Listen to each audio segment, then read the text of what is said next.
Hey guys, tonight we dive into a story that smells like leather seats and new bills, that hums like a foreign engine idling in the back of a DC alley.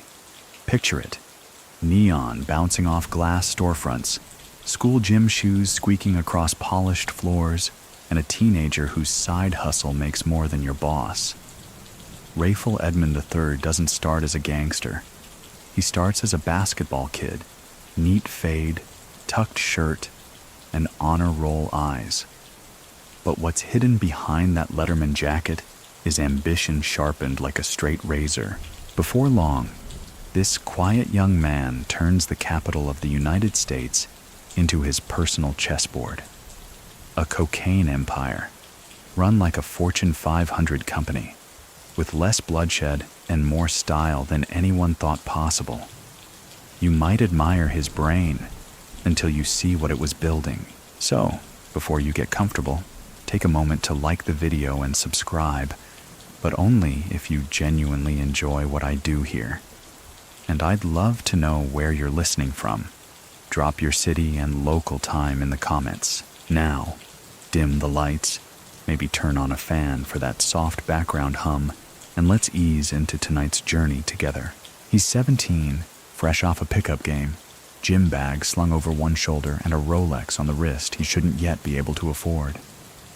The watch, gaudy, gold, ticking too loudly for someone still living at home, isn't about time. It's about signal. A quiet claim. I'm here now. He's walking home through Northeast DC, sneakers skimming the cracked sidewalks of streets named after trees. E Street, Mapleview, Oakwood, but there's nothing gentle about them. Rayful's mother, Constance Bootsy Perry, runs a hair salon and carries herself like royalty, pressing every dollar until it tells her its secrets. His father's presence is intermittent, less reliable than the metro schedule. But his uncles? They run deep, some legit, some less so, and their influence wraps around him like cologne, familiar, invisible, and hard to shake. In high school, he's the kind of kid who could recite historical battles and basketball stats with equal passion. Teachers like him. He's clean-cut, respectful, always with a half grin like he knows more than he says. But the other students? They notice the shoes first, imported, spotless, and then the smell. Money has a scent. And Rayful? He wears it. See, while his classmates worry about prom dates and homework, Rayful's starting to flirt with numbers far more addictive than algebraic equations. Weight, price, purity. He watches as friends get pulled into petty hustles, nickel bags on corners, stupid risks for stupid returns. But Rayful? He's already thinking distribution, scale, quiet power. He starts small, as most legends do. The whispers say he began by passing a few grams here and there, always wrapped clean, no fingerprints. Others needed muscle or a mouthpiece. Rayful just needed a schedule. The boy was disciplined. He never skipped class, never missed a drop. Many people still think that if the NBA had called first, DC would have never known his name. But here's the thing. Rayful wasn't chasing fame. He was chasing control. And even then, he was learning that control didn't require noise, just precision. One night, at a locker room in a community center off Georgia Avenue, a teammate opens his duffel bag to grab a towel and sees stacks, bricks of money. The kind of cash that doesn't belong next to socks and Gatorade. You rob a bank? The kid jokes.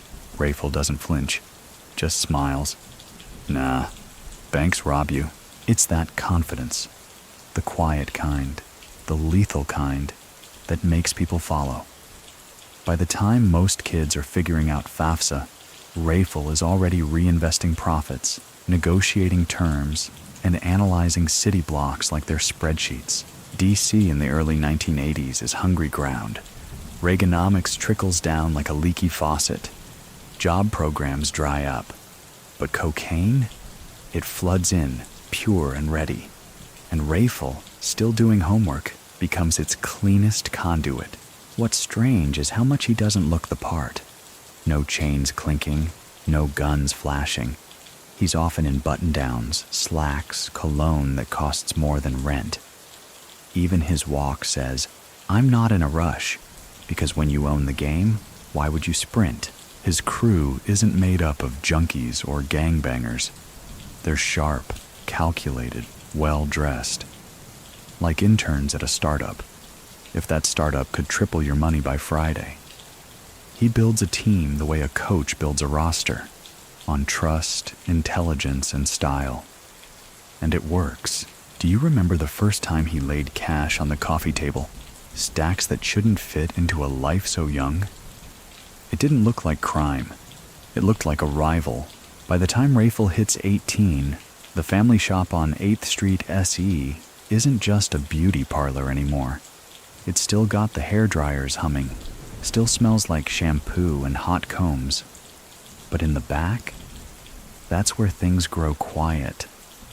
Too quiet for a place that should be filled with gossip and giggles. There's a second layer beneath the curlers and dryers. Bootsy, Rayful's mother, plays it straight on the surface. She's known in the neighborhood, respected even. She's the type who knows every customer's name, their favorite style, their grandbaby's birthday. But those who know, really know, understand that the shop operates on more than just hair. It's a meeting point, a lookout, a checkpoint where movement can be controlled and intentions felt out. That's the thing about DC. Its secrets often wear business suits or sit under salon capes. What happens in the back rooms rarely makes it to the front, but for Rayful, that quiet corner of his mom's shop is the first time he sees power up close. Not flashy power, not gun-waving loudmouth power, but strategic, structured spreadsheet power. The people who drop by aren't customers. They're couriers, negotiators, watchers, men who walk like they've been somewhere. Some even whisper in Spanish. Others use coded lingo that sounds like jazz sheet music. And Rayful, soaking it all in, learns not just how deals are made, but how deals survive. There's a story that gets told in low voices. A man came through with a package, nervous, out of place. Bootsy clocked him instantly. She sent him away with a shampoo sample and a warning smile. He never came back. Rumor says he was wearing a wire. Many people still think that Bootsy's role in the business was just supportive. But what if she was the quiet architect behind the early phases? So, what do you think? Did Rayful inherit the game, or was he groomed for it? He starts spending more time in the back than the front. While most teenagers argue over who left the lights on, Rayful is watching cash being counted with rubber gloves, bundles stacked in hollowed-out dryers, coke tucked beneath floorboards. His first lessons in logistics come not from textbooks, but from watching grown men quietly admire how well a 15-year-old can keep a secret. He's still in school, sure, but school feels like the other life, the slower life. At home, things move fast, things hum. The family operates like a small syndicate, and he's the apprentice. His Uncle Tony is often around, smooth and stoic, running a separate side of the family business with enough discretion to make a judge blush. But here's what sets Rayful apart. He isn't just watching, he's absorbing. He starts suggesting routes, pointing out inefficiencies, even timing police patrols better than the grown-ups. And soon, they start asking him questions. One night, his uncle slides a manila envelope across the table. Rayful opens it. Ledgers, coded sheets, numbers that don't match until you know what to look for. "You think you're ready?" the uncle asks. Rayful doesn't flinch. "I already know I am." He's still got a locker at school. He's still got a biology textbook with doodles in the margins. But every afternoon, He trades his uniform for tailored tracksuits and keeps his homework in a bag next to something a lot more flammable. DC. In the early 80s isn't kind to dreamers, unless those dreams involve powdered gold. And Rayful dreams big. He wants control, yes, but he wants elegance too. No corner hustling, no desperate grabs. He wants a supply chain so smooth it could pass inspection from a customs official, and that's where the store comes in. The shop becomes more than cover. It becomes infrastructure. Women come in for rollers and leave having passed along messages. Men arrive for after-hours haircuts and drop off packages heavier than any comb. It's all coded, and it's all working. Do you remember when he sat on that red vinyl couch, counting cash while the dryers spun? There was a fan blowing, a radio low in the background, and Rayful, still not old enough to drink, was already managing more money than most CEOs. One afternoon, a man named Cheese comes through. He's older, greasy, loud. Rayful doesn't like him. Cheese tries to short the family by a few grand. Everyone's quiet. Bootsy just raises an eyebrow. Rayful? He stands up, adjusts his watch, and says, "You think this place runs on charity?" Cheese laughs, nervous now. Just an oversight. Rayful doesn't blink. Then oversee it better. That's the shift. That's when the men around him start nodding with something like respect. He's no longer just the kid in the back room. He's now part of the current. By the time most teenagers are figuring out their prom tuxedo sizes, Rayful Edmond is already mapping the city's rhythms like a cartographer of crime. He doesn't just move weight. He anticipates where it'll land. The block teaches faster than any school, and in these streets, GPA stands for Get Paid Always. At Baloo High School, teachers still praise his intelligence. He shows up on time, hands in assignments, even cracks a joke or two in class. But the hallway conversations? They're different. Other kids talk about mixtapes and love triangles. Rayful? He's quietly watching how sneakers signal social standing and how eye contact becomes currency. One lunch period, while other students gossip over mystery meat and warm cartons of milk, Rayful and a few quiet associates sketch out the beginnings of a territory map on a napkin. Not turf war stuff, networking. They mark out neighborhoods, public housing clusters, parking lots behind corner stores. Not where to sell, but where to listen. He doesn't just want customers, he wants intelligence. A few of the early lessons come the hard way. One drop goes wrong in a laundromat. Rookie mistake. Trusting a new face who panics when the machine eats the decoy quarter. The police sweep in, but Rayful, always 10 feet from danger, watches from across the street, sipping grape soda like it's just another Thursday. Many people still think that Rayful's early career was bloodless, but those first deals had risk, tension, even heartbreak. He learned early that loyalty is a currency easily counterfeited. One of his friends, name redacted by polite memory, tries to move his own product on Rayful's routes, testing the edges. Rayful doesn't explode. He doesn't make a scene. Instead, he walks the guy out behind an abandoned row house and simply says, "You either build with me or get built over." No one tries that again. What separates him from the street legends before him is not size, noise, or ruthlessness. It's restraint. Rayful keeps his composure like it's part of the brand. No big outbursts, no messes. The image stays pristine. Calm voice, clean cars, polished reputation. But the money? That's getting louder. And the block begins to buzz in a different register. One night, after a neighborhood cookout, an older dealer named Pinky corners Rayful.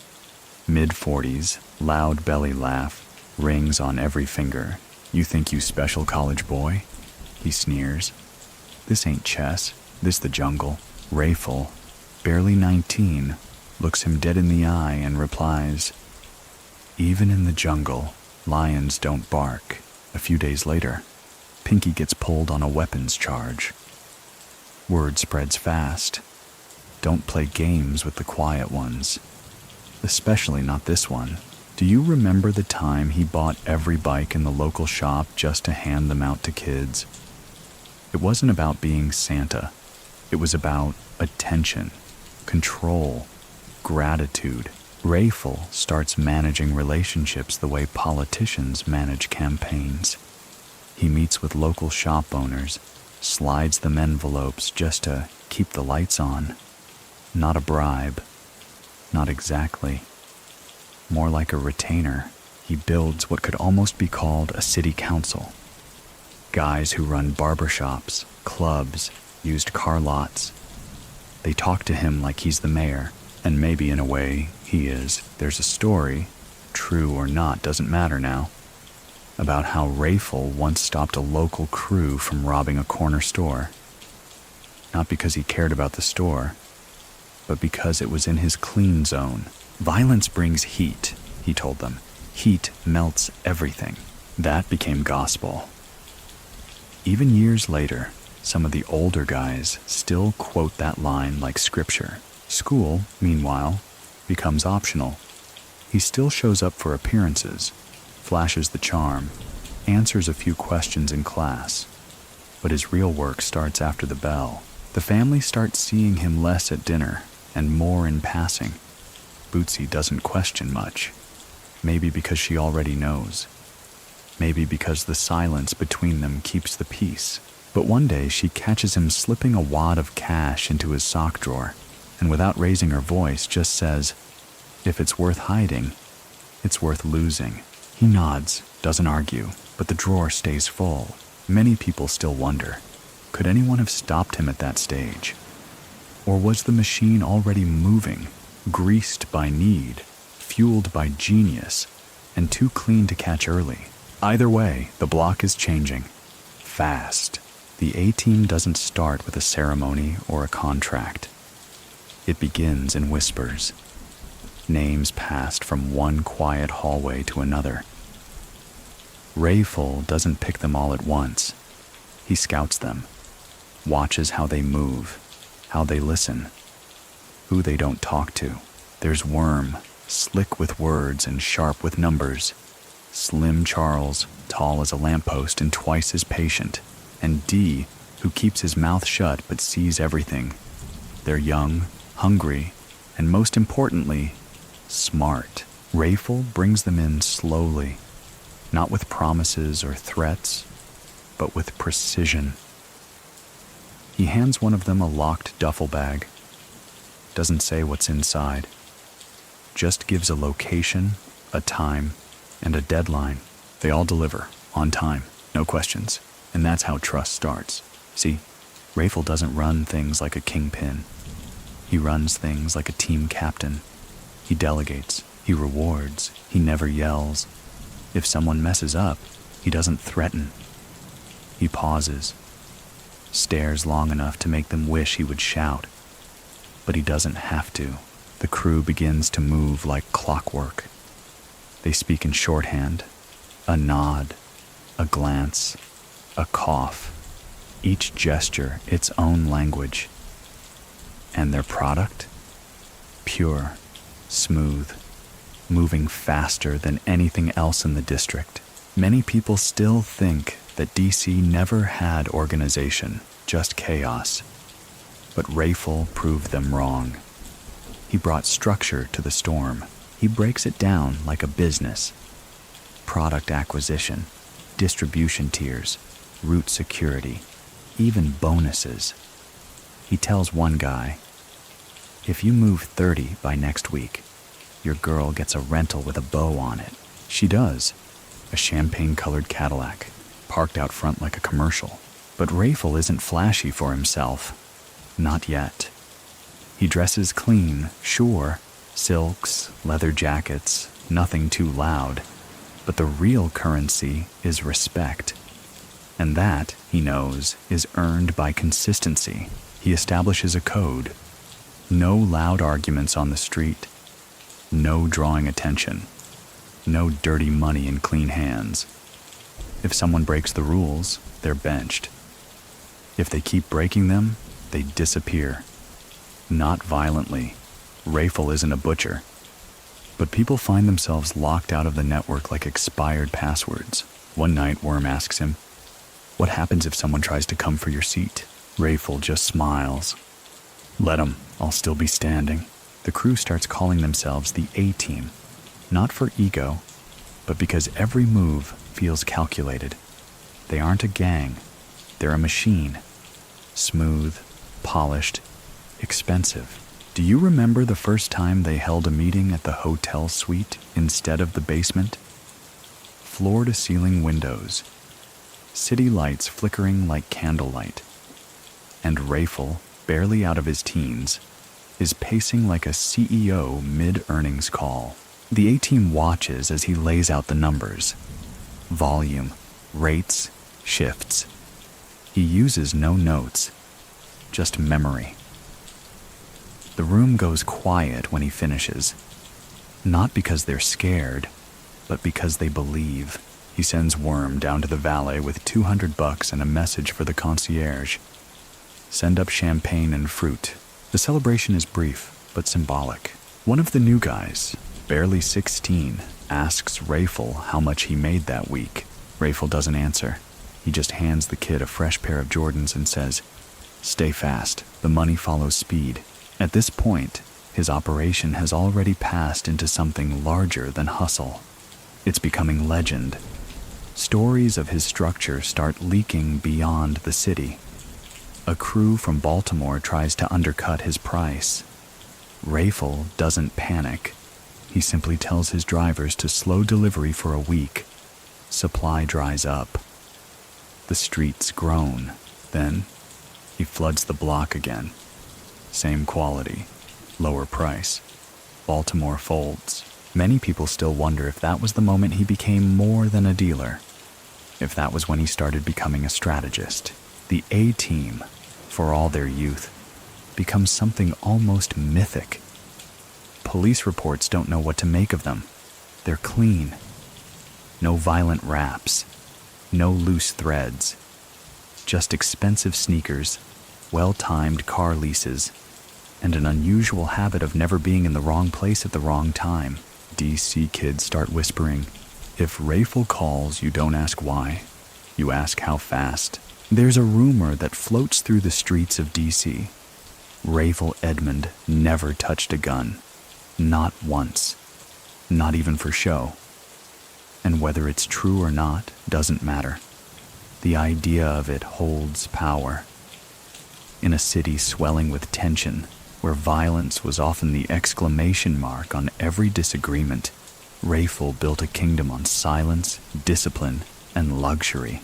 While other crews brandished heat like jewelry, Rayful chose Gucci. While rivals posed in smoky basements with pistols, he flipped through tailoring books, choosing fabric swatches. He didn't need to scare you. He just needed you to know he'd already calculated the outcome.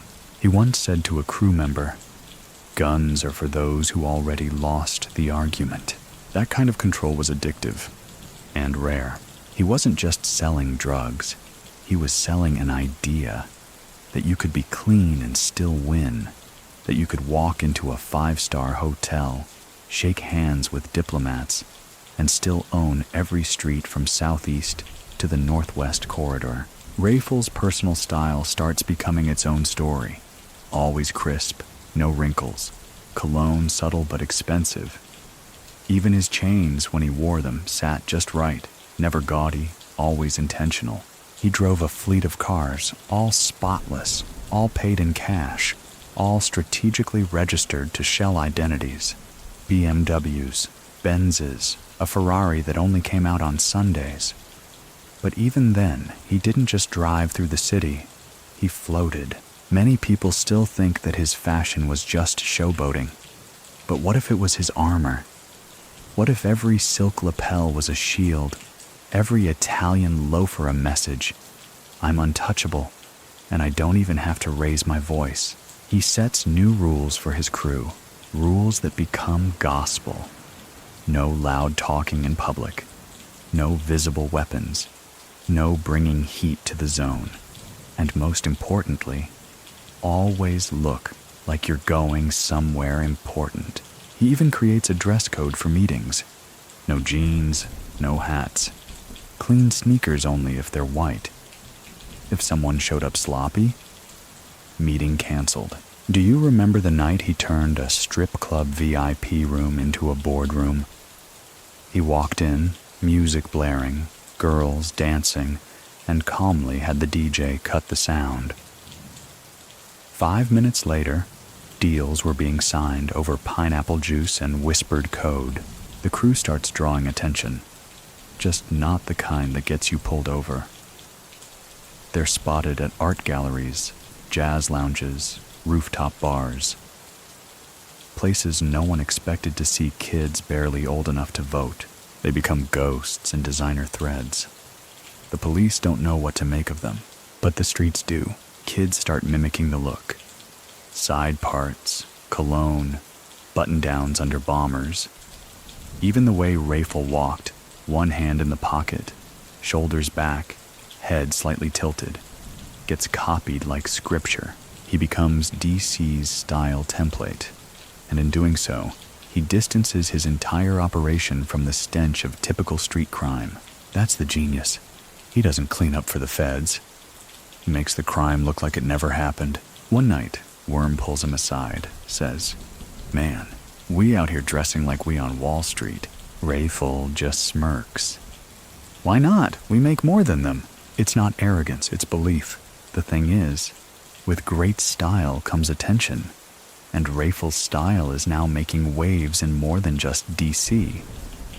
Out-of-towners are asking about him. Small-time crews from Richmond, Norfolk, even up from North Carolina, are sending feelers. And while most would be flattered, Rayful gets cautious. He starts tightening ranks, moves meetings to new spots every week. No phones allowed.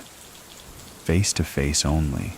He even starts using burner pagers before burner pagers were cool. Many people still think that it was his flash that brought him down, but others argue it was his refusal to be messy that made his fall feel so surgical, so public, so precise. But that's still down the line.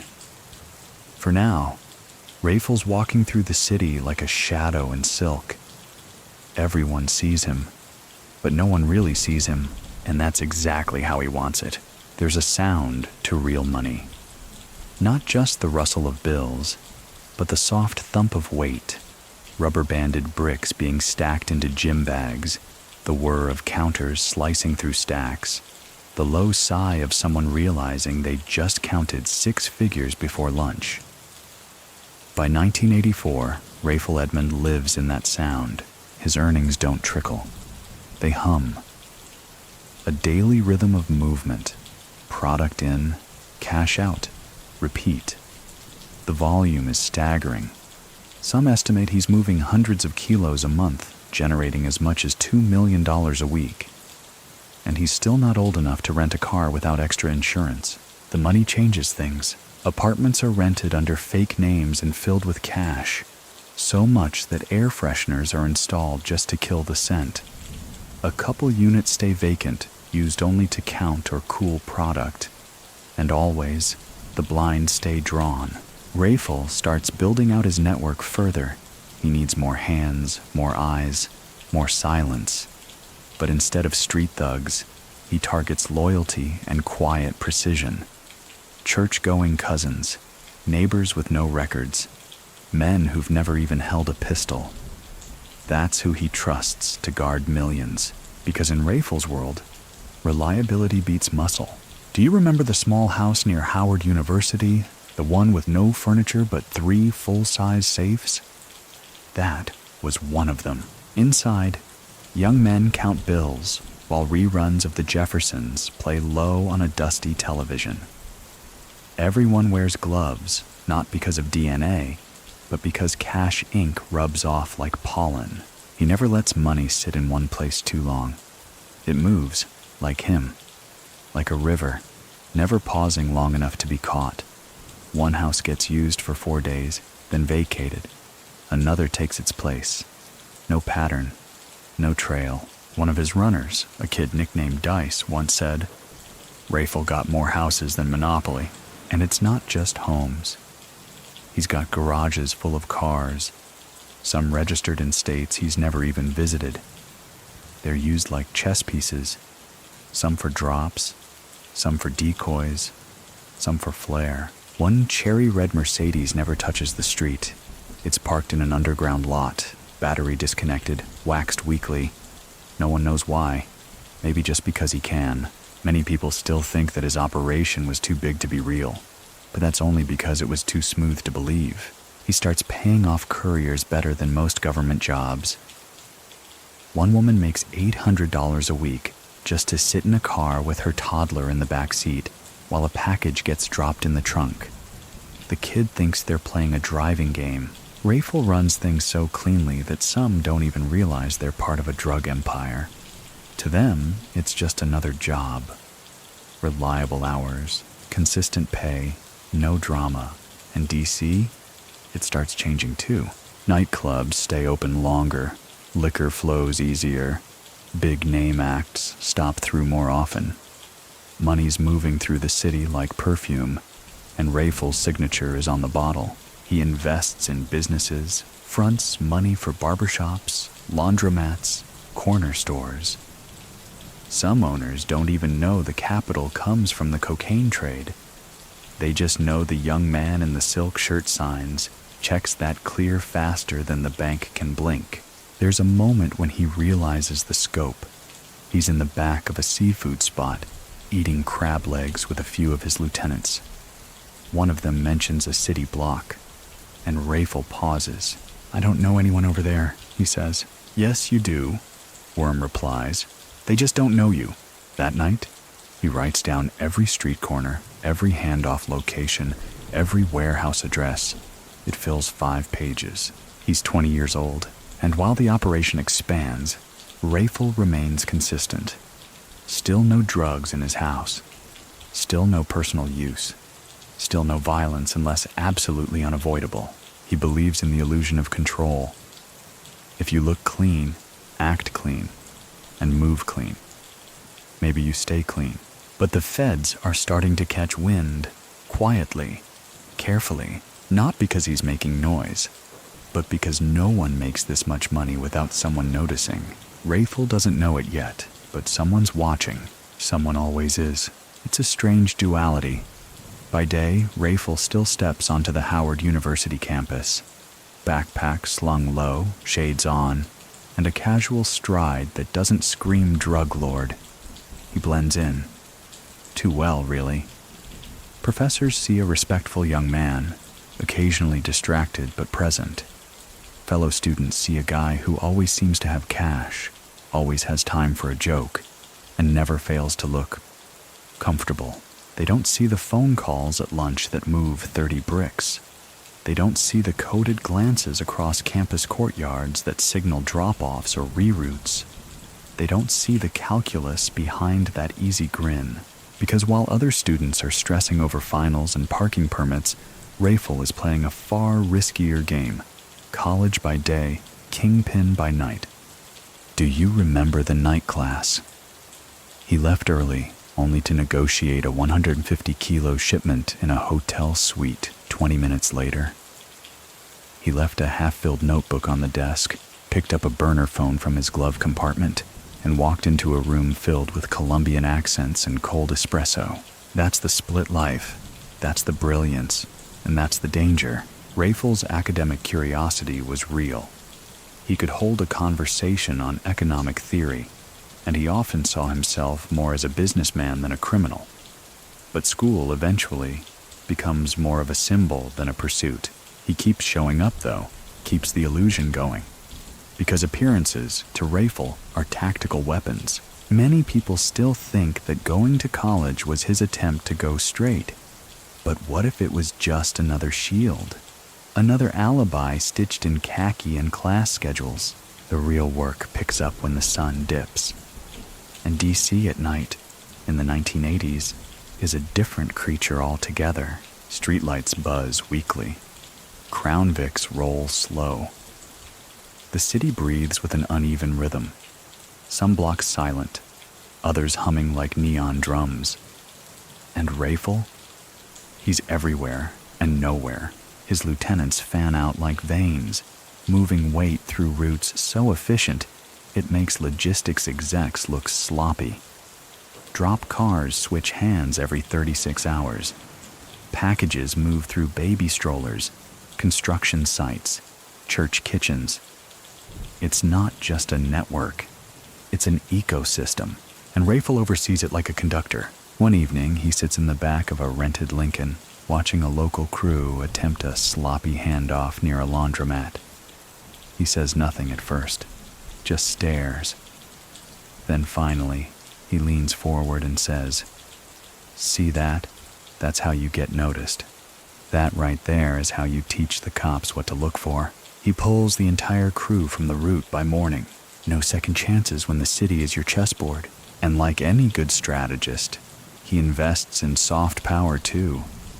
Rayful bankrolls a neighborhood basketball tournament. Cash prizes, food stands, DJs. He doesn't put his name on anything, but everyone knows. The winners get envelopes. The crowd gets chicken and music. The streets get a whisper. He's looking out for us. The tournament becomes an annual thing. Even rival crews show up in peace, because no one wants to be the idiot who spills blood on Rayful's event. One summer night, a fight almost breaks out during a semi-final game. Rayful steps onto the court. No bodyguards, no heat. Just him in a cream tracksuit and loafers. He walks between the two players, says something no one hears. They both nod. Game resumes, that's his magic. Presence, precision, and an unwavering belief in control. But that belief is starting to fray. Not because of him, but because of scale. He's making more than some foreign governments. And with that comes pressure. Eyes, whispers in the dark. A Fed named Lou Miller starts piecing things together. Quietly. Patiently. Not by chasing Rayful, but by listening to the spaces around him. The absences, the silences, the gaps. Rayful still thinks he's invisible, but in the distance the hum of the money is becoming a siren, and someone somewhere is dialing in on the frequency. In any good empire, there's always a pipeline. Rome had roads, Wall Street has wires, and Rayful Edmond, he had a Colombian connection so smooth, it might as well have been silk-wrapped. It doesn't start with a bang, it starts with a whisper. A contact through a cousin, through a woman who used to clean rooms at a hotel near Miami. One conversation leads to another, and suddenly Rayful's not just moving weight, he's importing it directly. No middlemen, no watering down, the good stuff. The first major shipment comes quiet, packed inside hollowed-out furniture, wrapped so well the dogs barely sneeze. Rayful watches as his crew cracks open a faux leather ottoman and pulls out bricks so pure they almost shimmer. He doesn't smile. He nods. That's his version of fireworks. With this new source, everything changes. He's no longer just out-hustling the competition. He's out-supplying them. And that's a different game entirely. Do you remember the warehouse near the rail yard? The one that always smelled like vanilla because of the air fresheners he rigged to fool the dogs? That's where the shipments landed. Quiet, sterile, and always under 24-hour watch. He's moving hundreds of kilos now, every month. The money has to be counted in shifts. One guy clocks out, another clocks in. Nobody works a full count alone. It's too much temptation, and yet, hardly anything goes missing. Because Rayful has built not just fear, but belief. Many people still think that Colombians wouldn't trust a kid from DC, but they didn't see what he showed them. Clean operation, no violence, no police heat. And the numbers? The numbers didn't lie. He meets with reps in Miami, LA, even Las Vegas. He wears suits now, tailored, double-breasted, always light on accessories. When one cartel lieutenant asks him how he keeps his street so calm, Rayful shrugs and says, "Because I don't hire people who need to prove anything." That line ends up printed in someone's case file years later. But by then, Rayful's already changed routes. He keeps things moving across state lines using a fleet of unremarkable vehicles. Chevys, Buicks, family vans with dented doors and booster seats in the back. A grandmother once delivered 20 kilos inside a diaper box. No one suspected a thing. He even experiments with decoys. Sends out one car with a flashy driver, loud music, speeding just enough to get pulled over. Meanwhile, 3 other cars take side streets and deliver. It works every time. And the product? Word gets out that Rayful's cocaine is so clean, so consistent, that rival crews start buying from him under fake names. He doesn't mind. Business is business, he tells his crew. Even if the handshake comes from someone wearing gloves. There's even a moment where one of the Miami contacts floats the idea of moving Rayful down south, offering him a piece of territory in Florida. A promotion? Almost. But Rayful declines. DC is mine, he says simply. Why would I leave the city I already own? That phrase? It gets passed around in back rooms and wiretap transcripts, and it's true. He does own it. From street corners to penthouses, from rundown barbershops to quiet suburban homes, Rayful's product flows like electricity. Reliable, clean, and always on schedule. He installs layers between himself and the product. No fingerprints, no direct drops, just meetings, briefcases, instructions delivered by lieutenants with tight scripts. One DEA agent would later say, "The man moved more weight than anyone on the East Coast, and we couldn't find a single photo of him near a kilo," because Rayful understood something most didn't. It's not about having your hands in everything. It's about having your name in everything, and your face in nothing. But the more you move, the more eyes turn your way. And some of those eyes, they're wearing badges. The French Connection had its moment. Now DC has its remix, and Rayful, he's conducting it all like a man listening to jazz, cool, calm, and 5 notes ahead. There's a night in southeast DC when Rayful Edmond does something that turns whispers into full-blown urban mythology. He rents out the entire roller rink, lock, stock, and disco ball. Every light's on. DJ spinning classics, security in suits, not hoodies. And the entrance? Free. Except this isn't some birthday bash. It's a gift, a neighborhood thank you, a subtle flex. A quiet empire throwing a loud party. Kids eat for free. Teenagers dance in new sneakers. Moms line up for barbecue chicken plates while "Ain't No Stoppin' Us Now" floats through the speakers. And then he walks in. Rayful. Not flanked by muscle.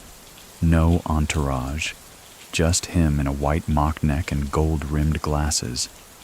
He glides across the floor like a politician with no campaign. He hands out envelopes to the DJs, pays the staff double, even tips the cleanup crew. It's not charity, it's strategy. That roller rink night, it cements him. Many people still think that he threw that party to celebrate a birthday. But the truth? There was no occasion. Just Rayful reminding the city that he noticed, and the people notice him right back. The generosity begins to spiral. One week he buys pizza for a whole block during a blackout. The next, he covers funeral costs for a friend of a friend. Then comes the jewelry. Diamond chains handed out like participation trophies. Do you remember the night a neighborhood kid got hit by a stray bullet and Rayful paid for the hospital bill before the parents even got the chance to ask? That's the story that circulates in barbershops and bus stops, because whether or not he was the reason for the danger, he always seemed to be the first to respond. And as the cash rolls in, the generosity becomes folklore. One crew member says, "It's like working for Robin Hood, if Robin Hood wore bally shoes and had a pager." But Rayful doesn't just throw money around. He places it, deliberate, surgical. He bankrolls school supply drives, sponsors basketball teams, funds small side hustles so young guys can stay out of trouble. Not because he wants a medal, but because he knows influence doesn't come from fear. It comes from obligation. If you've eaten because of Rayful, if your rent stayed paid because of an envelope under your door, if your cousin got a job detail guarding one of his stash spots, then you owe him. And debt like that? It doesn't show up on a balance sheet, but it always gets repaid. Meanwhile, his inner circle flourishes. Everyone around him starts dressing sharper, driving smoother, talking softer. They pick up his rhythm, his cues, his values. Even their parties change.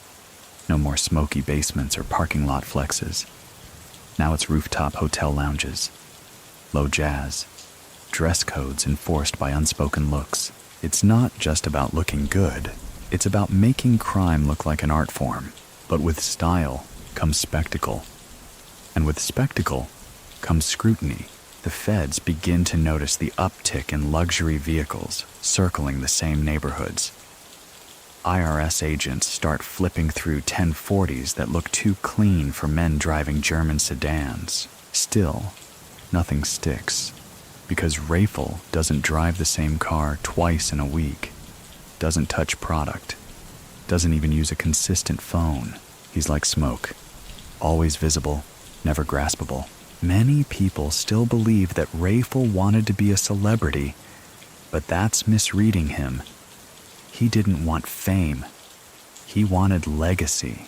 He wanted the city to say his name long after the bricks turned to dust. And that kind of ambition doesn't throw itself into chaos. It builds a brand.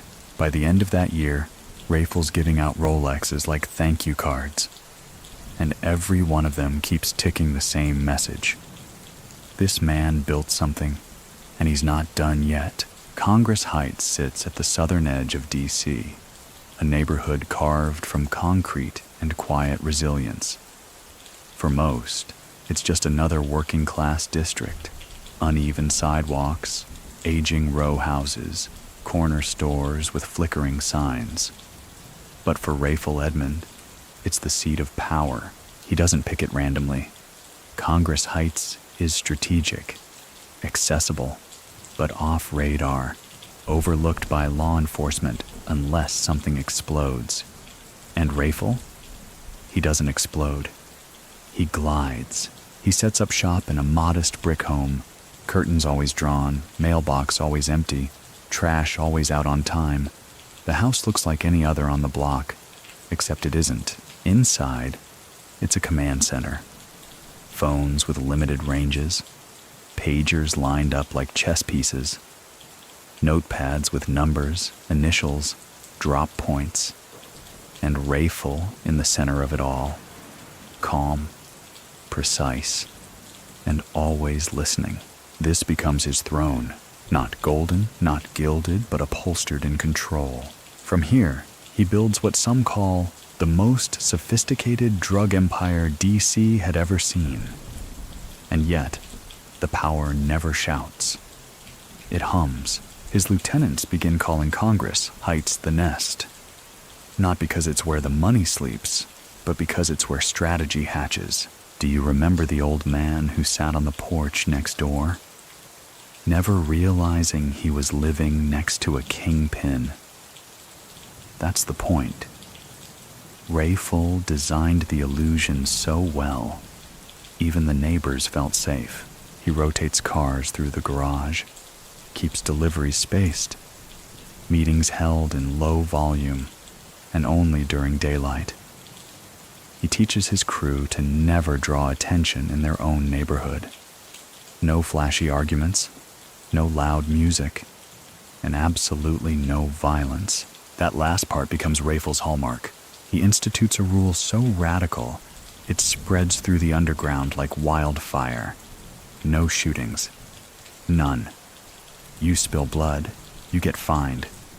You keep spilling, you get exiled. To outsiders, it sounds like fantasy. But to those inside the machine, it works. Many people still think that drug empires thrive on intimidation, but Rayful's thrived on reputation. His message was simple. If the money moves smoothly, we all win. Guns bring sirens. Sirens freeze profit. He holds regular sit-downs, like Sunday dinners without the food. Men from across the city, some rivals, some allies, come to talk, not threaten. They bring grievances, territory issues, supply chain hiccups, and Rayful listens, tilts his head, offers solutions that feel less like decrees and more like gentle nudges toward peace. One time, 2 crews nearly went to war over a stolen package. Rayful invites them both to the nest, offers them iced tea, asks them one question. You want to fight for free or get rich together? They leave shaking hands. That's power. And Congress Heights? It becomes myth. Not because it's dangerous, but because nothing ever seems to go wrong there. No police raids, no shouting matches, just the quiet churn of commerce. It's said that during one of the rare cookouts Rayful hosts, a city councilman shows up, not to make deals, just to shake hands and grab a plate. Because in D.C., respect travels in whispers, and Rayful's name is everywhere. He starts influencing more than street corners. Barbers mention him when trimming fades. Teachers see his style on their students. Clerks at downtown boutiques set aside items in his size, just in case he stops by. And he does stop by. Always calm, always polite, but never alone. His reputation walks in first. The nest grows. Extra properties are bought nearby.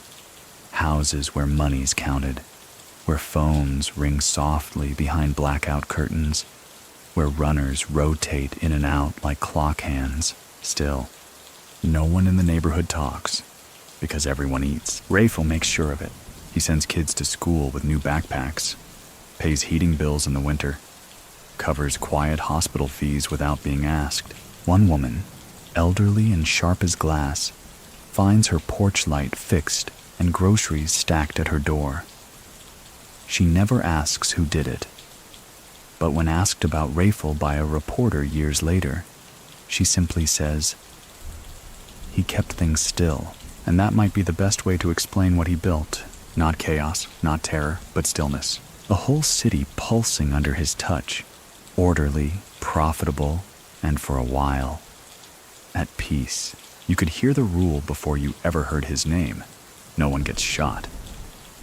In a city where bullets often replaced punctuation, Rayful's policy was radical. If you carried a piece, you kept it hidden. If you used it, you paid. Fines, exile, sometimes worse. Not through violence, but through quiet erasure from the network. He ran his crew like a Fortune 500, and this was the first clause in the employee manual. No unnecessary noise. Because Rayful knew something the others didn't. Fear doesn't last, but order? That can hold a city in place. There's a story. Late one night, a crew member named Spider gets into a shouting match outside a go-go club. A gun flashes. No shots fired, but the heat lingers in the air like a fire alarm.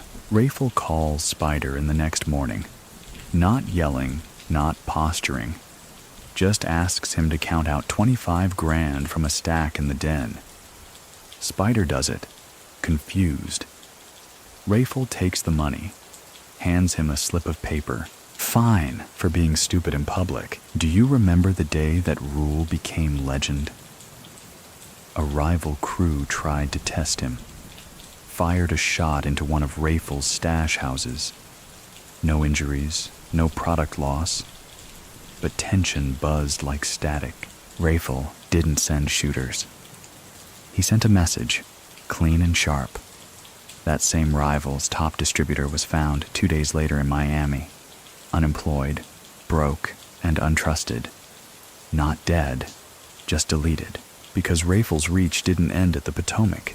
His silence extended coast to coast. Many people still think he avoided violence because he was afraid. But look closer. His crew was safer, richer, and stayed out of the headlines.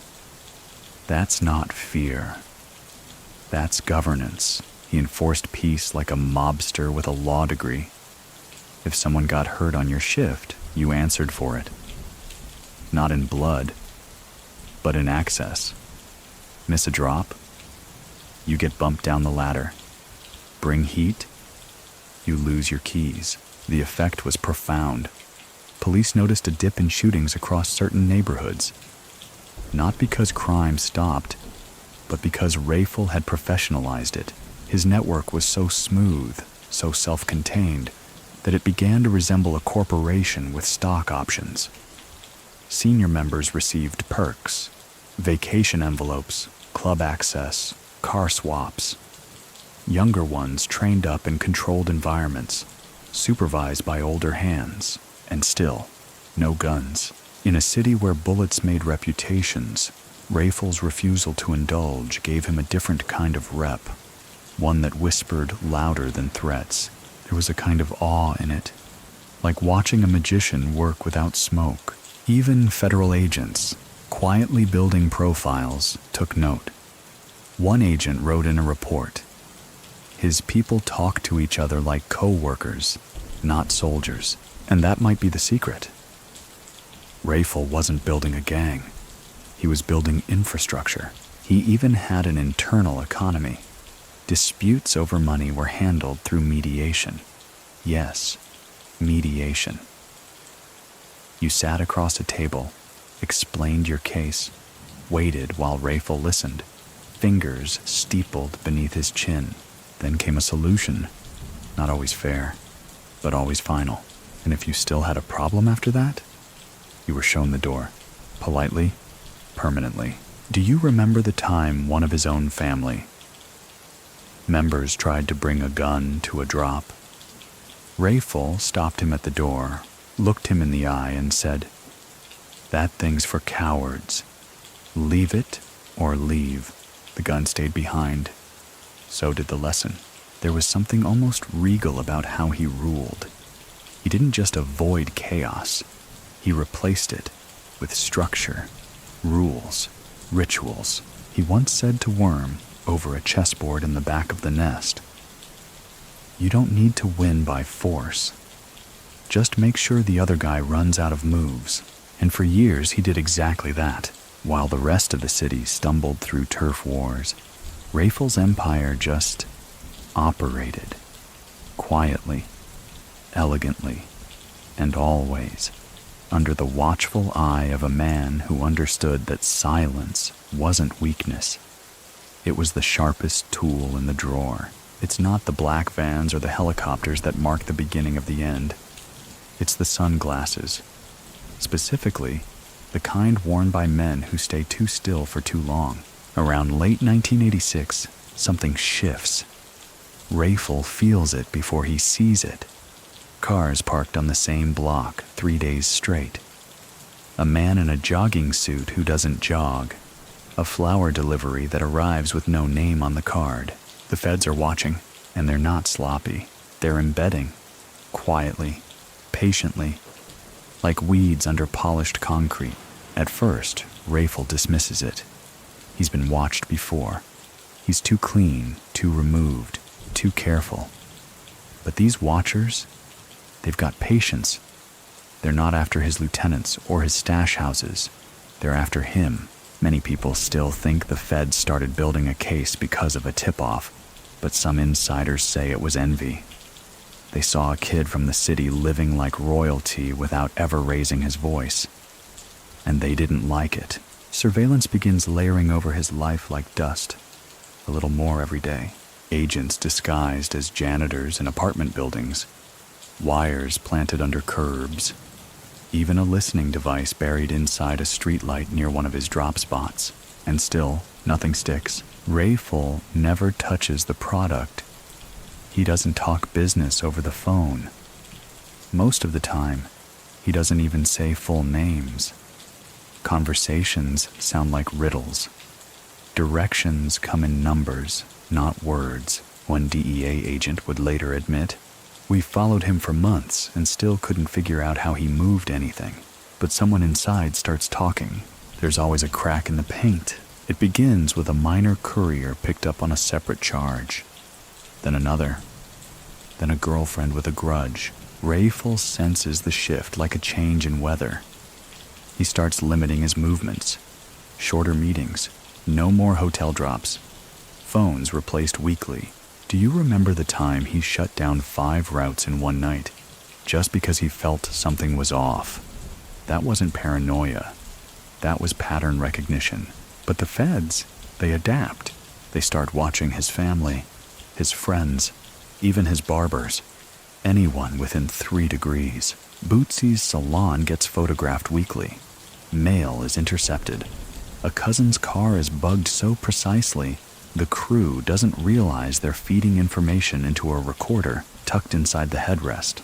And then comes the rooftop surveillance. One apartment building, 9 floors high, with a clear view of a key drop location. Inside, 2 agents take shifts. They eat canned soup, sleep in 2-hour blocks, and log every single movement. Rayful's crew starts noticing shadows where there weren't any. One man in a silver Chrysler, a woman who always walks her dog at 6:37 a.m. Worm tells Rayful, "We got ghosts." Rayful just nods. Then we go darker. He shifts again. Fewer people, fewer cars. He moves meetings to parks, open air, public benches with pigeons for company. He uses wind noise to drown out whispers. And still, the walls tighten. Many people still believe he could have walked away then, retired, vanished, lived off his millions. But that's not how Rayful thought. He wasn't playing to survive. He was playing to complete the puzzle. Even as the heat builds, the money keeps flowing. Orders still arrive. Drops still land. Parties still happen. Quieter, but just as lavish. The machine hasn't broken, not yet, but it's groaning. And behind every tinted window now, he wonders, which one holds a camera?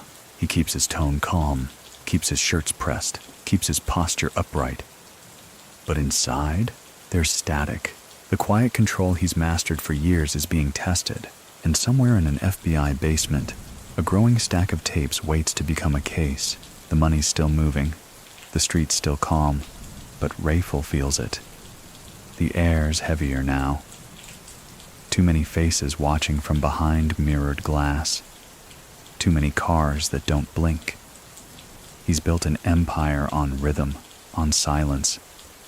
And now, the rhythm's off. One afternoon, Rayful sits in the back of a Cadillac, engine running low like a purr. Across from him, Worm lays out the latest numbers. Weight moved, routes secured, payouts complete. All clean, all expected. But Rayful doesn't nod. He just stares out the window. "You hear that?" he asks. Worm listens, horns, city noise, same as ever. "No," Rayful says softly. "Exactly. Nothing. Because when things go too smooth, it means the storm is just off stage. Around this time, law enforcement makes a subtle shift.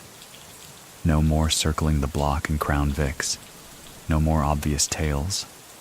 They've moved underground. Financial audits, subpoenaed phone records, quiet meetings with federal prosecutors. They're looking not for flash, but for patterns. Many people still think that Rayful's downfall came from a single informant, but it wasn't that clean. It was paper, notebooks, ledgers tucked in walls. And Rayful, he never kept a ledger, but his people did. See, for all his precision, all his caution, Rayful had one blind spot: trust. He believed in systems, his systems, But systems involve people, and people talk. Especially when pressure tightens like a vice and freedom becomes a number on a sentencing chart. One of his drivers gets caught with 2 kilos and a pager. Instead of lawyering up, he folds, quickly, almost casually. From there it spreads. The feds use it like thread, pulling slowly, connecting names, cars, apartments, habits. Every time someone confirms a detail, the noose tightens. And still, Rayful keeps pace. He changes houses weekly, uses burner payphones in supermarkets, moves meetings to picnic tables near noisy highways so bugs can't pick up words over the roar of trucks. But then comes the microphone. Do you remember his grandmother's house on E Street? The soft chairs, the lemon cookies, the porch fan spinning like a lazy clock. That house? The feds bugged it. And Rayful? He felt safe there. Not just safe, unguarded. He'd sit on that porch, chatting in slippers, joking with his uncles, updating his crew with casual grace. And it was all recorded. Hours and hours of audio. Soft-spoken commands. Names, numbers, codes. All of it. That's when the feds know they've got him. They don't rush. They don't kick doors in. They build. A case like a cathedral. Many people still think the wiretaps were illegal, but the warrants were tight, signed, sealed, renewed, monthly. Rayful's own voice, layered over sounds of porch swings and neighborhood birds, becomes the linchpin. Meanwhile, his crew feels the pressure. Some go silent. Some go soft. One disappears completely. Rumors say he fled to the islands. And Rayful? He keeps showing up. Keeps dressing sharp. Keeps his stride cool. Because the one thing he won't allow? Panic. But even control has a limit. There's a morning where he walks into a hotel suite. Same as always. Clean room. Familiar scent. White shirt crisp. Watch gleaming. He pours himself a glass of water. Then he stops. The glass clicks too loud on the table. He knows. He doesn't say it out loud. But in that pause, that breath between moves, he understands. The walls are listening. The wire isn't a maybe anymore. It's here. When the takedown comes, it doesn't roar. It doesn't kick in doors with a battering ram. It creeps. Early morning, soft shoes on carpet, wrists in cuffs before coffee. They don't grab Rayful on the block or at some flashy hotel. They wait until he's in transit, moving, but not running. Always moving, always composed. A traffic stop, just a routine check. Nothing more. The car isn't speeding. The tags are legit. But the officer's tone is too polite, too calm. Rayful knows. He sits there as backup arrives. Says nothing. Doesn't ask why. Doesn't protest. Just folds his hands, breathes through his nose, and watches the officers in the side mirror. Do you remember the car he was in? The Cadillac with the tinted windows and the custom rims? He never got to drive it again. They search the car, find nothing. But they don't care. They've already got enough. By the time they bring him in, they've built an entire wall of evidence. Names, times, tapes, testimony. A paper trail from the streets to the suits. Rayful sits in the interrogation room, elbows on the table, posture straight. He wears a navy blazer. Not his flashiest, but still pressed. The detectives don't try to scare him. They try to reason with him. You've got a good head. You know what you built. You're not the average corner boy. Rayful listens and says nothing, because that's the rule. Never speak first. Many people still think he was caught off guard, but his phone calls had already gone silent weeks prior. He knew it was close. The news doesn't break all at once. It builds. First, his name appears in internal memos, then in whispered conversations between agents. Then, finally, in a press conference, headlines start to swirl. Alleged drug kingpin arrested in D.C. $1 million empire linked to young college student. Feds say no one too clean to fall. The media loves the contrast. Rayful isn't what they expect. No tattoos, no gold grills, just a young man with a clean fade and courtroom-ready diction. The city buzzes, on the same blocks where he paid electric bills and bought school supplies. Whispers turn to speculation. Some shake their heads, some breathe relief, others, they mourn.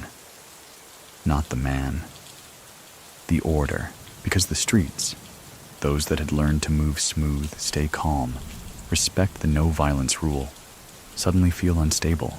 The silence Rayful enforced starts to crack, but inside the holding cell, Rayful remains unreadable. He's processed, mugshot taken, fingerprints scanned. The officer at intake says, "You don't look like someone who ran the city." Rayful smiles, just barely. "That's the point. Do you remember the blue suit he wore to his first hearing?" People talked about it like it was armor. Smooth lapels, tailored fit.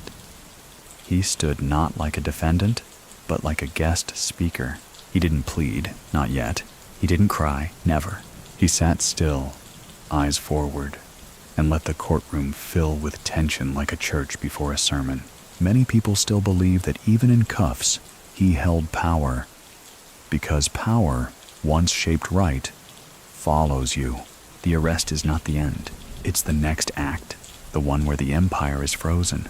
The streets spin without a compass, and the city realizes the man in the silk shirt was not just another dealer.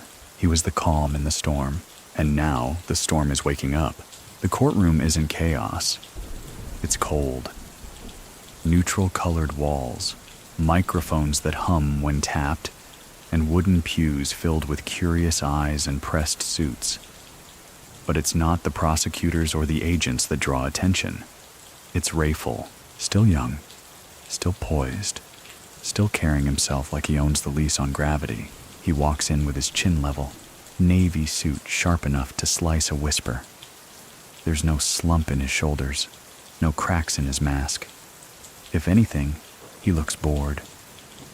Like this isn't the climax of a federal case, but a meeting that ran late, and sitting quietly near the back, behind the reporters and the buzz, is his grandmother. Her hands folded, face soft but unreadable. Do you remember that moment in court when they read the charges, and he didn't even blink? 20 counts: conspiracy, distribution, possession with intent. Each count a nail in the coffin, and still, Rayful sits as if he's hearing a weather report, because he already knows the storm. He felt it coming long before the courthouse lights flickered on. The prosecution is organized, polished. They roll out wiretaps, testimonies, cash flow charts. One key witness points toward Rayful, says he gave orders, used code words, controlled the streets from a house with green shutters and a garden gnome no one noticed was a camera. Many people still think the case was unbeatable, but legal minds debated it for years. The lack of physical evidence, the absence of product near Rayful, the whispers of misconduct, but none of that mattered, because what they did have were his words, recorded in calm tones from that porch, mixing with bird song and the rustle of newspaper pages. And so begins the strategy shift. Rayful's defense is sharp, aggressive, but not arrogant. They challenge tapes, question timing, poke holes where they can. But privately, behind closed doors, a different conversation begins. A deal. Do you remember the first rumor that Rayful might cooperate? Streets froze. His name had been spoken like a spell. Now it passed through mouths with caution. It wasn't confirmed, not then. But the whispers had weight. Because Rayful, the boy who once ran a silent empire, might be about to talk. And if he did, it wouldn't just be confessions. It would be blueprints, names, routes, bank accounts, a map of the invisible city he built from payphones and porch talks. The city held its breath, because if Rayful flipped, entire blocks might burn. And deep down, even some agents admitted, part of them didn't want him to.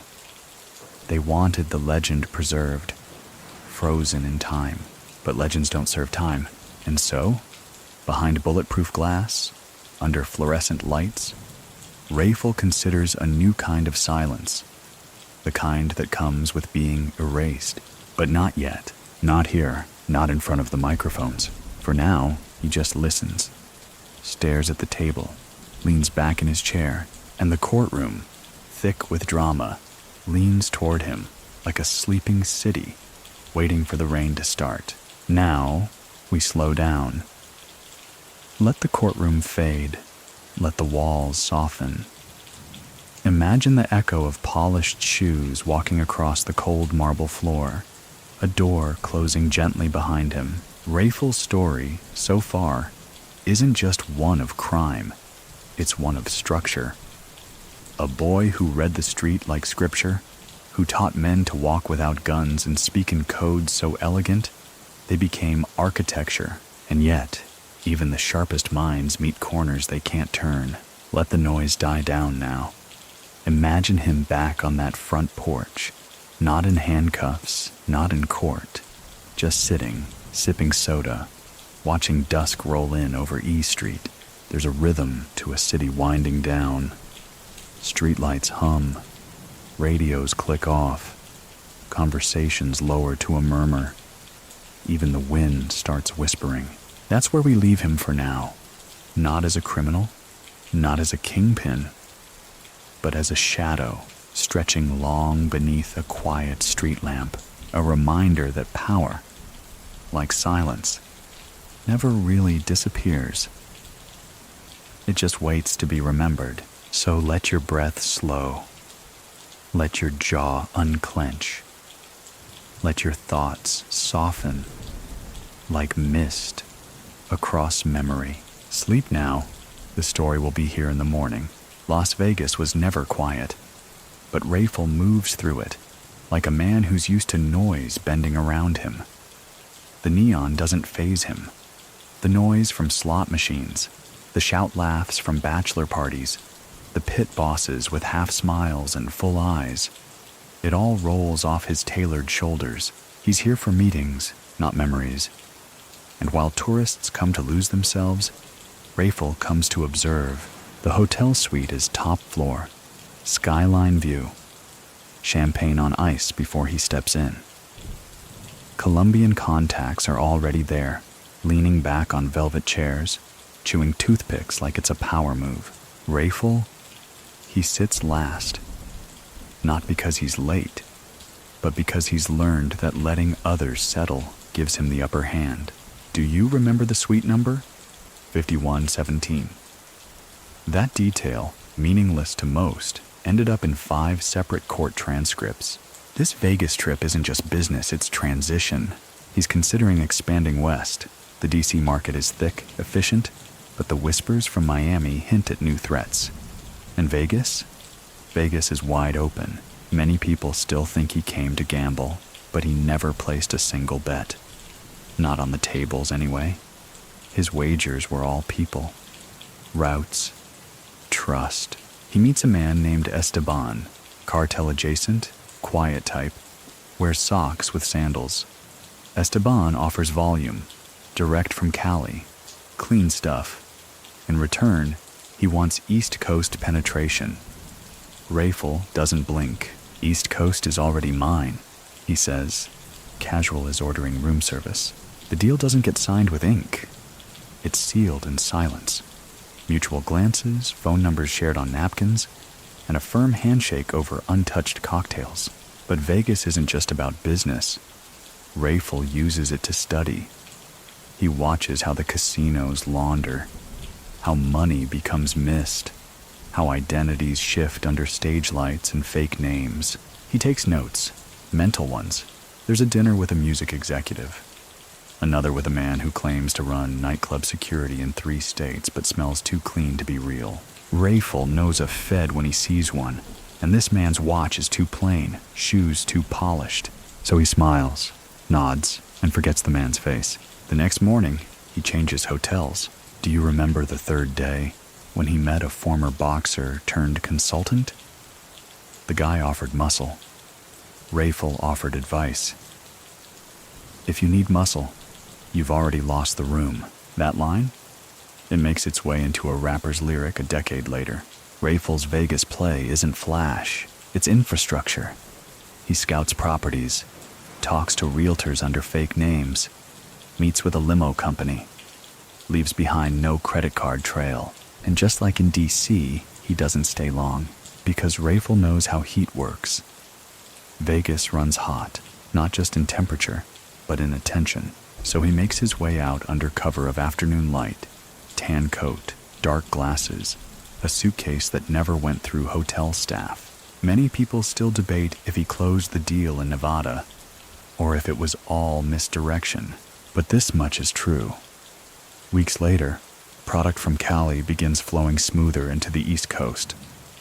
Faster, fewer middlemen, and Vegas forgets, as it always does. But Rayful remembers everything, especially the man in the plane watch. The fall doesn't come with a bang. It comes with a Cadillac. Not the car itself, but a ride that should have been routine, should have been invisible, but wasn't. It's dusk in DC. The air smells like spring asphalt and engine oil. Rayful steps into the front seat of a black DeVille. Same make, same model as a dozen others in his rotation. The driver is tight-lipped. The route is short. But tonight, something lingers. Maybe it's the unmarked sedan a few car lengths back. Maybe it's the static on the radio that cuts in too clean. Maybe it's just instinct, but he knows. Do you remember that stretch of road near Anacostia Park where he looked in the rear view and said nothing for 20 minutes? That's the moment. Not the stop, not the cuffs. That, because in that silence, Rayful feels the algorithm breaking. The car pulls into a service lane. Lights flash behind them. Two cruisers, unhurried, deliberate, not aggressive, not afraid. The officer taps the window like he's knocking for coffee. Polite, deadly. Rayful lowers the glass halfway. Sir, we just need to ask you a few questions. It's not even about the car. It never is. The search turns up a pager, then a set of keys that don't match the ignition, then a glove box with a tiny notebook, half-coded, half-forgotten. It's enough. Not for the full case, but enough to open the door. And once that door opens, the whole structure shifts. Many people still think he could have escaped, run south, disappeared into island airports and new identities. But that was never Rayful. He didn't run, he pivoted. At the station, they book him like anyone else. Ink, photo, inventory. But the room is quieter when it's him. One officer mutters, "Doesn't look like a drug lord."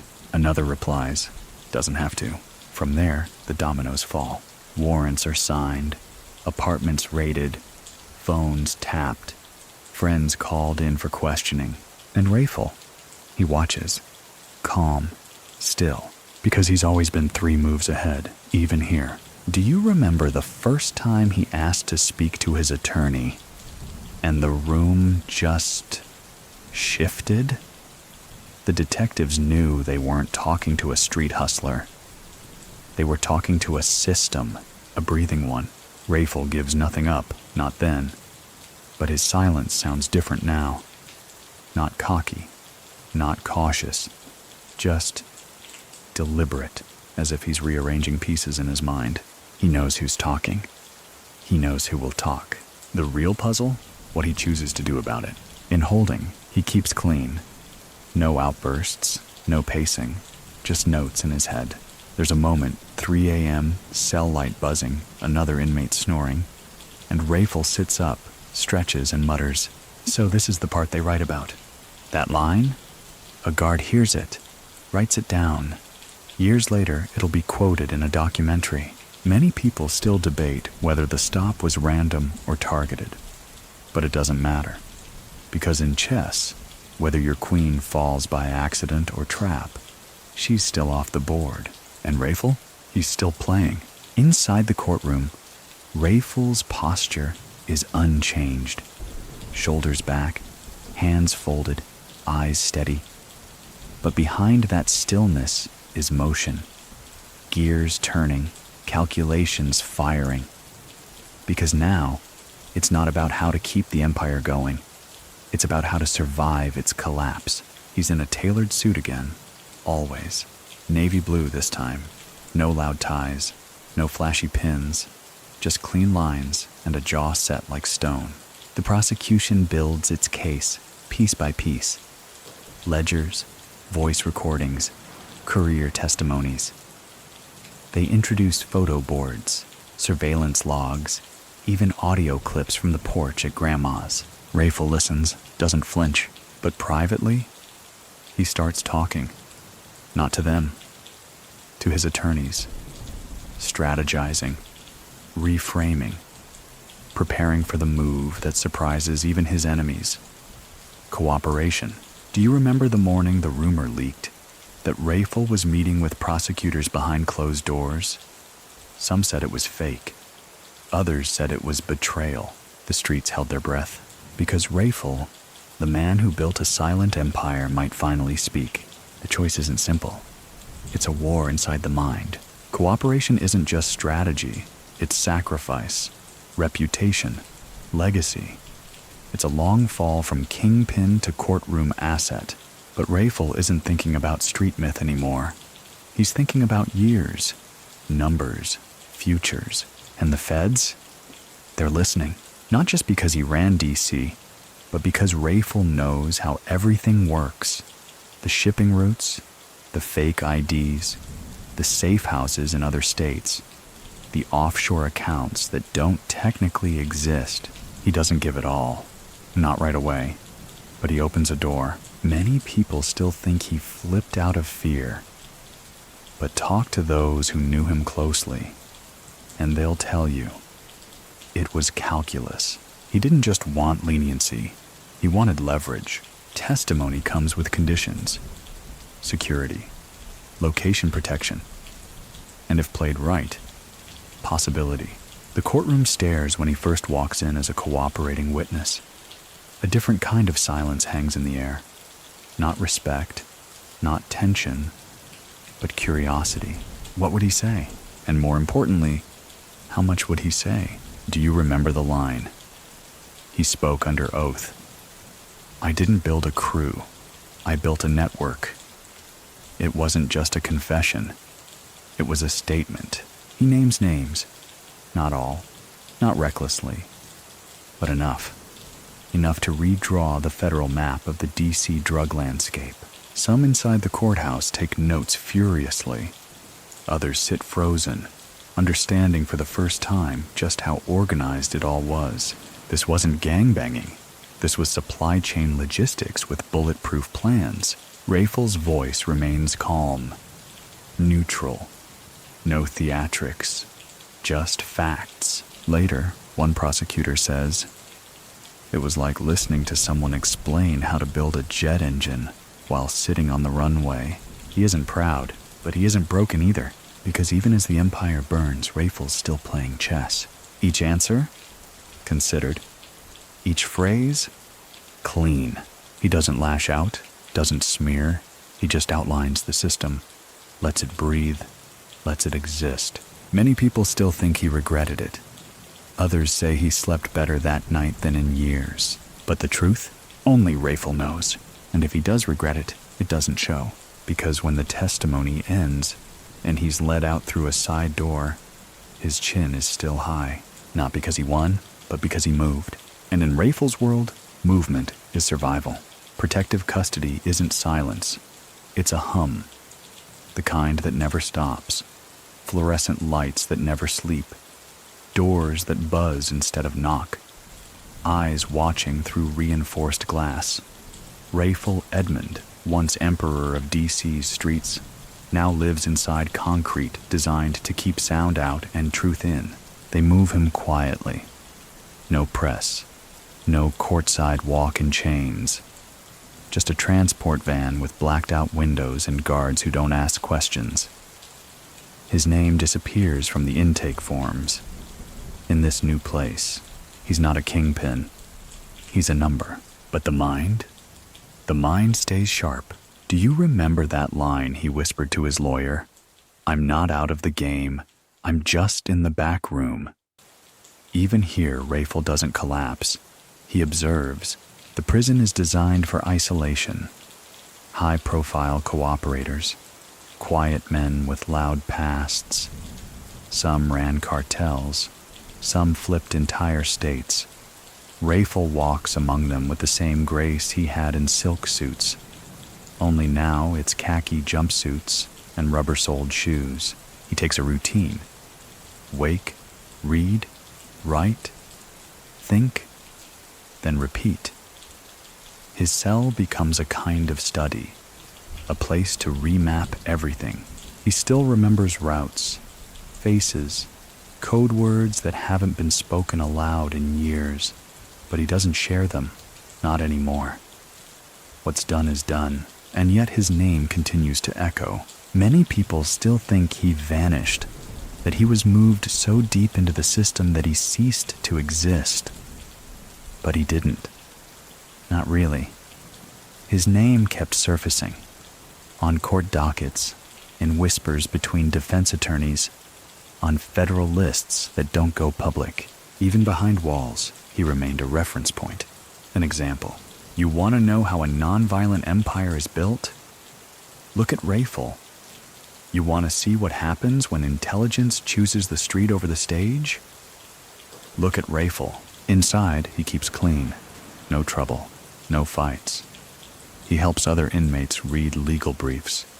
Teaches one man how to balance a ledger. Another how to write his own appeal. You could have been a teacher, the guard tells him once. Rayful just smiles. I was. My classroom just looked different. Do you remember the FBI report that said he was still influential inside despite being nonviolent? That wasn't praise. It was concern, because influence is hard to erase, and Rayful doesn't need control anymore. He just carries the memory of it. A young inmate once asked him, "You regret it?" Rayful looked at him, slow, then said, "Regret is for people who didn't know what they were doing." Many people still argue if that's pride or honesty. Maybe both. Maybe neither. He doesn't get visitors often. A few letters. The occasional check-in from old contacts turned ghosts. Most people who knew him have either disappeared or pretend not to. But the stories persist. They say he reads 3 books a week, keeps a chessboard in his cell and plays both sides.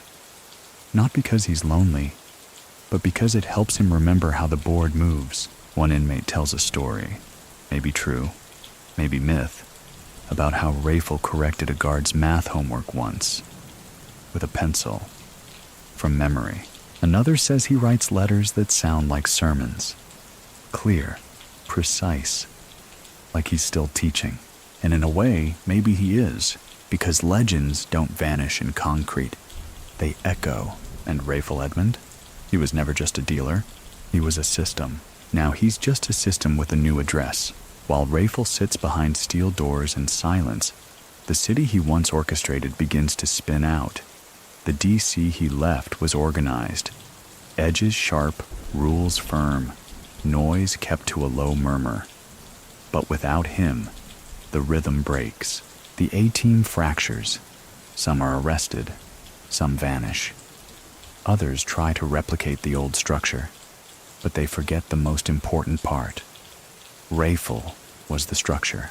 Do you remember the corner on Sheridan Road that stayed quiet for 5 years straight?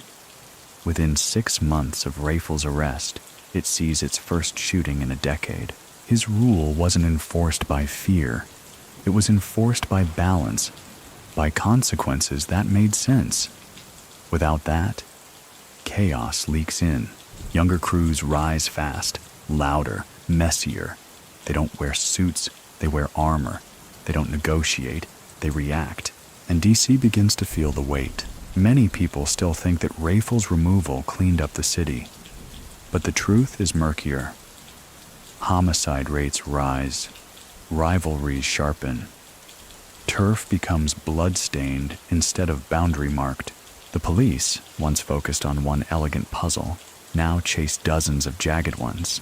In neighborhoods where Rayful once paid rent and sent kids to school, desperation creeps back in. No more quiet support. No more back-to-school sneakers left on porches. No more late-night envelopes slipped under doors.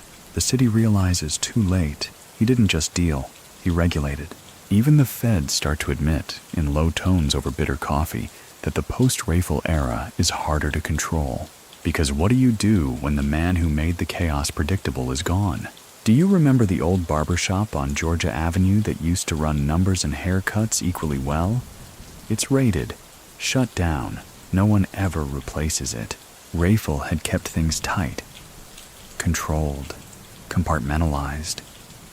The men who came after him, they spray wild. The peace tax, those subtle favors Rayful traded for silence and order, evaporates. Now it's just war tax, and everyone pays. And yet, despite the city moving on, his name stays. In barbershop debates, in schoolyard myths, in whispered warnings, this ain't how Rayful did it. Kids too young to remember him directly wear his name on t-shirts. Artists reference him in verses. He becomes both legend and lesson. This is how high you can climb, and how far you can fall. Many people still wonder if he saw the collapse coming, if he knew the machine couldn't function without him. Maybe that's why he built it the way he did. So sleek, so contained, that it could only ever run on him. And once he was gone, the silence was no longer strategic. It was hollow. He receives a letter in prison once, unsigned, smudged ink, likely passed through 5 hands before it reached him. It reads, "The streets missed the order. Ain't been the same since you left." He folds it carefully, doesn't smile, but he keeps it, because deep down, he always knew. He wasn't just in the game. He was the game, and DC, it remembers. In the years that follow, Rayful Edmond fades from public view, but never from memory. His name becomes a kind of shorthand, a legend passed from generation to generation in whispers, nods, and cautionary tales. The media occasionally resurfaces him, a documentary here, a podcast episode there, always framed the same way, the drug lord who was too smart to last. But none of them really knew him. They knew the version filtered through court transcripts, surveillance tapes, and scared witnesses. Inside prison, Rayful keeps the same routine. Books stacked neatly beside his bunk, newspapers underlined in red pen, letters written with crisp grammar and almost professor-like tone. Do you remember the photo that leaked years later? Rayful in a prison library, reading a book on urban economics. It made the rounds on the internet, captioned with awe and confusion, because he didn't look like the monster they tried to paint.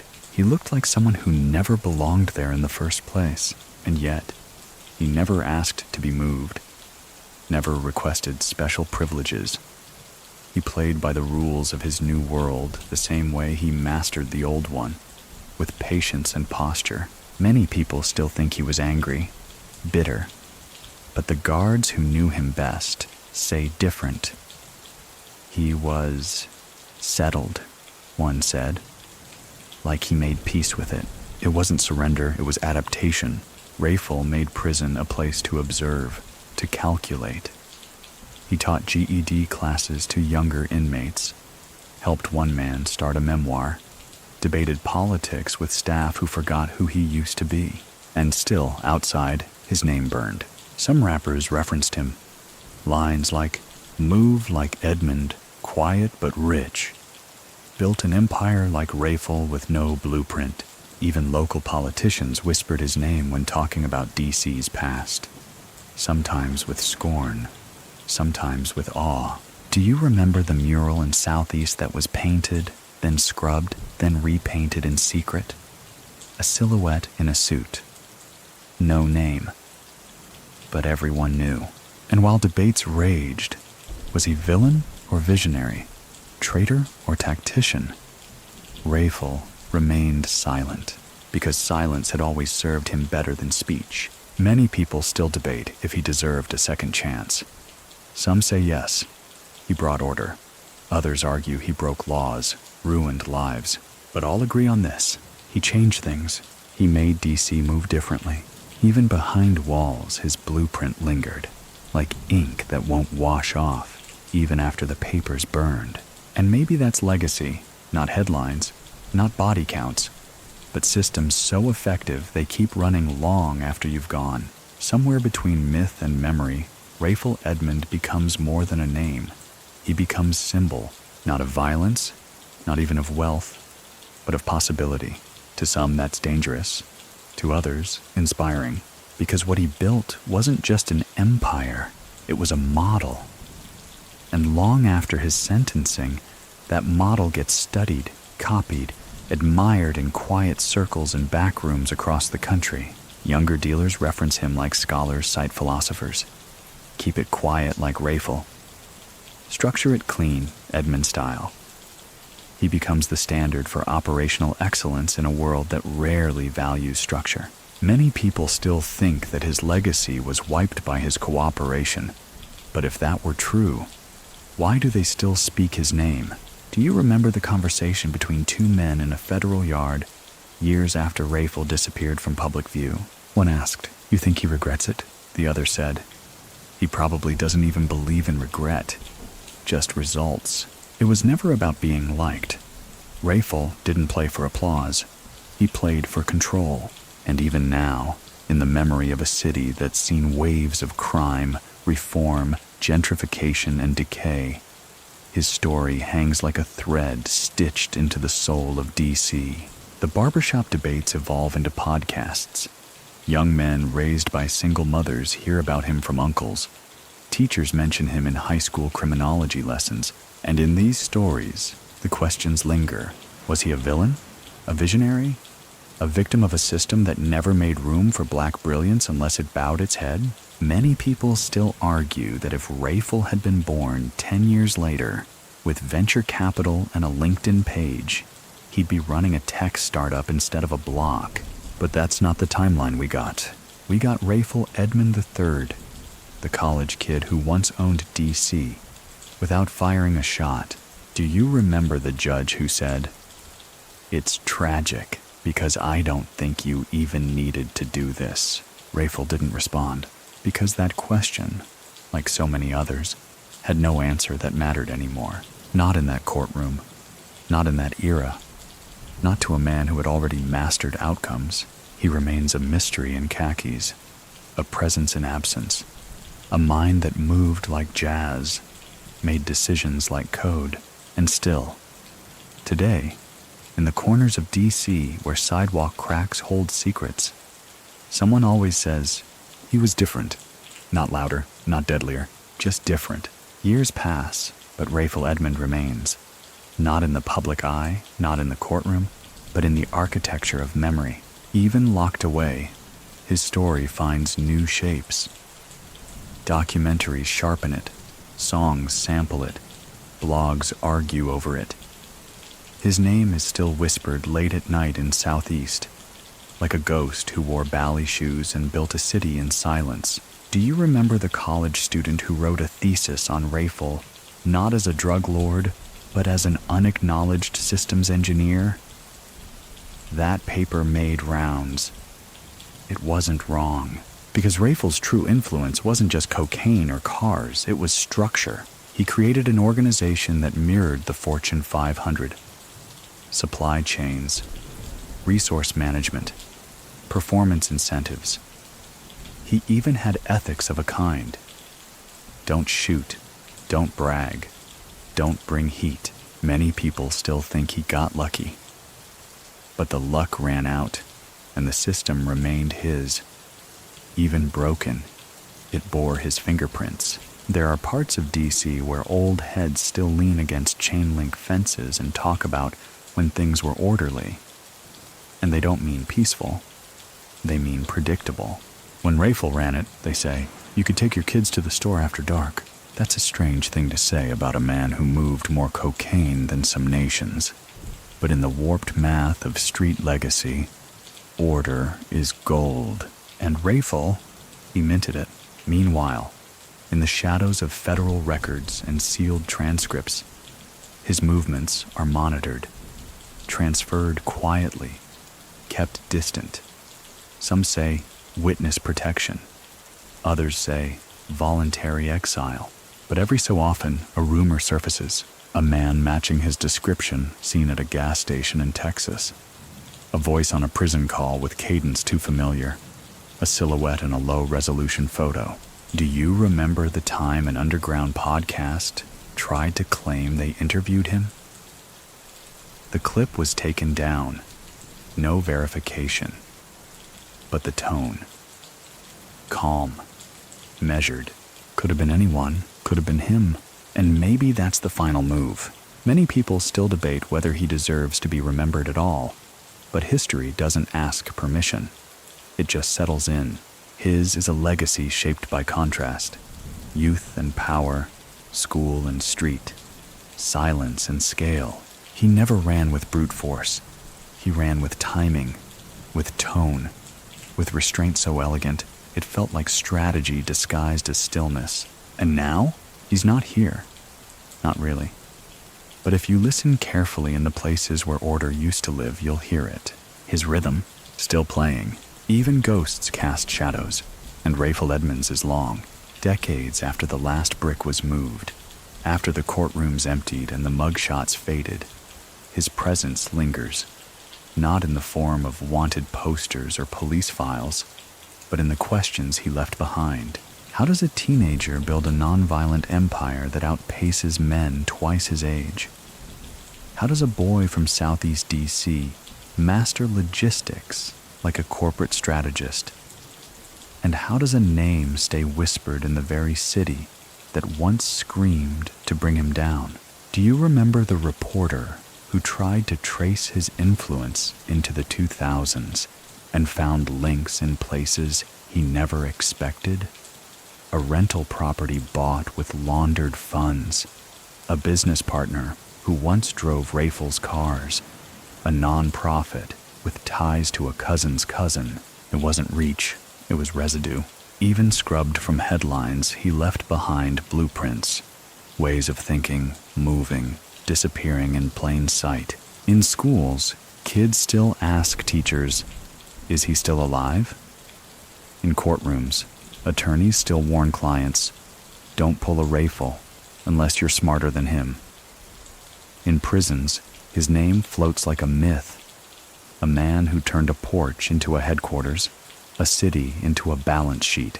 Many people still think he was the last of his kind, that what followed, ruthless crews, unstable alliances, careless violence, was the fallout from removing a strange kind of order, because that's what he was in the end. Order. He didn't kill to build his name. He didn't flood the streets in blood. He built on silence, on calm, on focus. There's a weight in that kind of story, a heaviness that never quite lifts. Do you remember the teacher who assigned a paper titled "The Moral Duality of Rayful Edmond"? Half the class called him a villain. The other half called him misunderstood. Maybe that's the legacy he didn't plan for, being studied. Not for the drugs, but for the design. Rayful taught people, without meaning to, that intelligence isn't confined to boardrooms, that empire isn't reserved for politics or Wall Street, and that sometimes the most dangerous man in the room is the one who doesn't raise his voice. He's not gone, not really, because a city that lived by his rhythm doesn't forget the man who wrote the tempo, not when every echo still moves to the beat he once set. The final chapter doesn't close with handcuffs or headlines. It closes with distance. Quiet, measured, intentional distance. Rayful Edmond disappears, not just from D.C., but from the kind of memory that fades into grainy footage. No recent photos, no public statements, no angry letters to the editor, just absence. And in that absence, a vacuum. Because once you remove the architect of a system, the structure begins to sag. The blocks he once stabilized begin to wobble. Economically, socially, even emotionally. the neighborhoods he indirectly maintained fall under new hands. Louder hands, sloppier ones. Do you remember the last time anyone saw him in court? He stood there, still dressed like Sunday service, still quiet as a funeral, and nodded once, slowly, as the sentence was read. No tears, no outbursts, just acceptance, or maybe something colder. Calculation. He knew how this would end. Maybe not the details, not the timeline, but the arc? That was inevitable. Not because he wasn't smart enough to avoid it, but because he was too smart not to see it coming. Many people still think he lived for the glory, but those closest to him, those who stood just inside the margins, say otherwise. He never smiled about the money, one said, only about the order. The years stretch on. His name becomes both an icebreaker and a red flag, a benchmark. This ain't Rayful numbers, dealers joke, trying to measure themselves against a blueprint they only half understand. Rappers still drop his name in verses. Podcasters still debate whether his choices were tactical brilliance or strategic failure. But no one argues the impact, because you don't forget a man who built a kingdom out of conversation and quiet rules.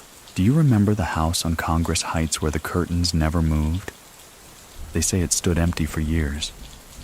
Some swear they saw someone enter once, long after he was gone.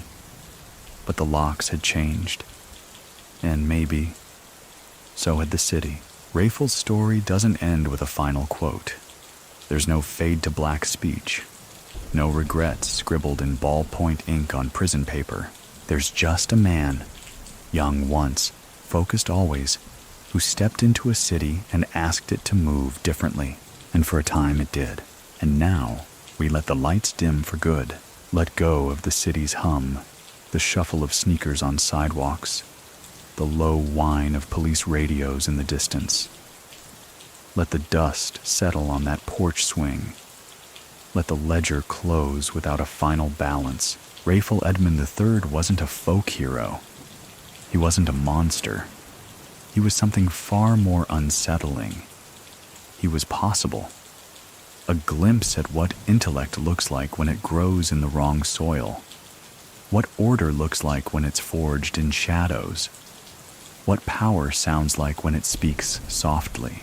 He didn't bring peace, but he paused the chaos. He didn't build a legacy of goodness, but of structure. And structure, in its own way, can be a mercy. So let that story rest now. Let his silhouette fade into the backdrop of a city that still bears his fingerprints. Unclench your jaw. Let your mind drift. The echoes of this tale can settle like dusk on a calm street. You're safe here. No need to solve anything tonight. Just let it go. Let the silence carry you. Sweet dreams.